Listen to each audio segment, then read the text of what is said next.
Bom, boa tarde a todos.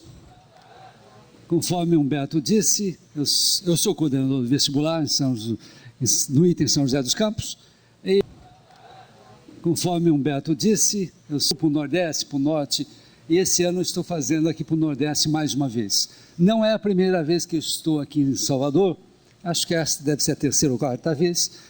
E também não dá para visitar todos os colégios, cursinhos, que são centenas, mas nós visitamos os que mais inscrevem o nosso vestibular. Nós temos um cadastro das escolas e toda vez que um candidato se inscreve, procedente de uma escola, nós vamos contabilizando.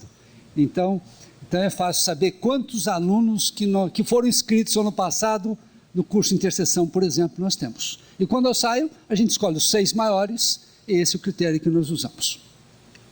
E por que hoje estou aqui? Repare bem, estou vindo lá tão distante, para quê? Tá certo? Muito bem, nós estamos aqui mais para, primeiro, um aspecto, informar, deixar o aluno bem informado, o pré-candidato bem informado que é o ITA. Segundo aspecto, nós para continuarmos a aplicar o vestibular em Salvador ou uma outra cidade, nós precisamos ter um número mínimo de candidatos. Então nós viemos aqui no sentido mais de fazer essa divulgação junto ao ITA e principalmente para desmistificar um pouquinho o ITA. Desmistificar quanto ao aspecto militar. Muitos imaginam que o ITA é uma escola essencialmente militar, que todo mundo bate continência para todo mundo. Eu diria para vocês que não. O ITA é uma escola subordinada a um comando militar, que é o comando da aeronáutica, mas é uma escola civil. Eu sou professor no ITA, fui professor muitos anos, sou civil. Então é uma escola civil, os professores são civis, os alunos que entram no ITA, a grande maioria são civis, exceto um ou outro que vai da AFA, os demais são civis, podendo evidentemente optar pela carreira militar, se for do agrado do candidato, mas os alunos são civis. Segundo aspecto também, de ser desmistificado, é a respeito à dificuldade de se entrar no ITA. Muitos acham que o vestibular do ITA é muito difícil, né? Então a gente veio aqui no sentido de tentar provar o contrário. É meio difícil, né? Mas eu diria a vocês que o vestibular não é difícil, ele é concorrido. Basta dizer que se fosse fácil, seria fácil para todo mundo, não é? Não é? Ia dar na mesma? Então é concorrido, não é difícil. Segundo aspecto, o que é fácil, o que é difícil, é um tanto relativo. Não é? Imagina você quer fazer direito, ou pegar São Paulo na FUVEST, que é o maior vestibular de São Paulo. Se você quiser fazer direito, você vai fazer a mesma prova de química dela, que vai fazer engenharia química, por exemplo. Não é? O vestibular unificado, na verdade, a primeira fase, são todas as matérias para todo mundo. Aquele que vai fazer engenharia, vai fazer a mesma prova de biologia daquele que pretende ser médico. Aí eu vejo uma certa dificuldade.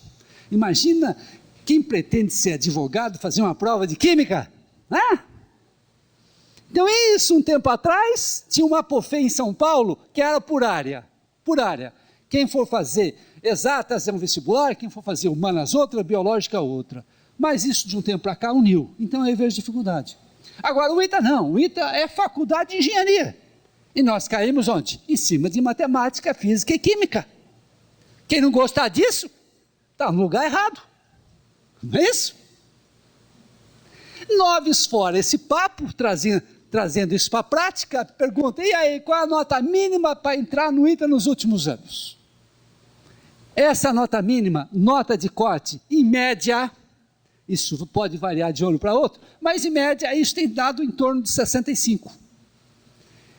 Em outras palavras, quem tirou 65 nos últimos anos, teve reais chances de entrar no ITA.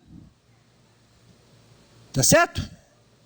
Então aquele que está na faixa 60, então esse é um parâmetro importante. Aquele parâmetro candidato vaga, aquele esconde um monte de coisa, não vai por aí não. Vai pela nota de corte. A nota de corte vocês já sabem. Pega a prova, que está na internet, dê uma olhadinha. aquela prova dá para encarar, dá para acertar 60% dela. Então, é um candidato que tem reais condições. Tá certo? Muito bem. Então, já que eu apresentei que não é tão difícil assim, tá certo? Então, vamos a alguns detalhes sobre o ITA. Vamos começar um pouco, já que Humberto me deu um certo tempo aí, vamos começar com um pouco da história do ITA. Como o ITA começou? O ITA começou na segunda metade da década de 40. Mal tinha acabado a Segunda Guerra Mundial, tá certo? Houve um idealista chamado Marechal Casimiro Montenegro Filho, que é aqui do Nordeste. Ele falou, por que não criar uma faculdade de engenharia aeronáutica no Brasil? E ao lado dessa faculdade, por que nós não vamos montar uma fábrica de avião? Isto, olhe bem, lá em 1940 em bolinha. Naquela época, pós-guerra, faltava-se tudo, faltava-se arroz, faltava feijão. Imagina das dificuldades para a época, né? Hoje nós reclamamos das dificuldades nossas do dia a dia, né? Imagina naquela época.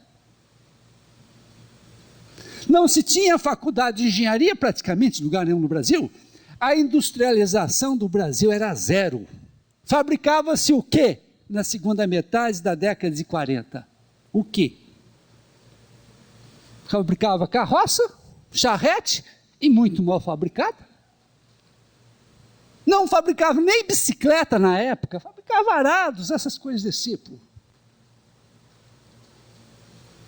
A industrialização veio mais na década de 50, com as fábricas de carro, mais a segunda metade da década de 50. Então é importante que se entenda isso. Para a época, foi um sonho. E mais, ele idealizou o ITA como sendo uma faculdade modelo. Uma faculdade onde o aluno morasse próximo da escola, os professores morassem junto, próximo aos alunos, uma escola diferenciada, onde todos os cursos fossem semestrais, onde o aluno tinha gratuitamente, além do ensino, alimentação, assistência médica odontológica, alojamento no próprio campus. Esse foi o modelo. Foi o modelo, na época, um modelo de escola similar ao MIT nos Estados Unidos, que é uma das 5 maiores universidades do mundo até hoje. E foi assim que o ITA foi idealizado, sendo que os primeiros professores vieram de lá. O primeiro reitor do ITA era americano, como cada chefe de departamento do ITA era um professor estrangeiro. E assim começou o ITA em São José dos Campos, em 1950. Começou, mais tarde vieram outros cursos.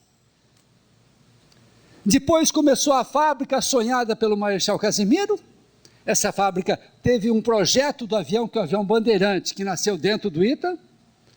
A Embraer cresceu, mais tarde ela separou do CTA, e hoje a Embraer, ela exporta em torno de 3 bilhões de dólares, é a terceira maior empresa do mundo na área onde ela atua, ganha concorrência para vender aviões para todos os países, inclusive para a Força Aérea Americana. Então repare bem a importância de uma faculdade modelo que deu certo. E ao exportar esse volume de dólares, 3 bilhões de dólares, um detalhe importante, nós estamos exportando, na verdade, é conhecimento, é tecnologia. Nós não estamos exportando, no caso, commodities.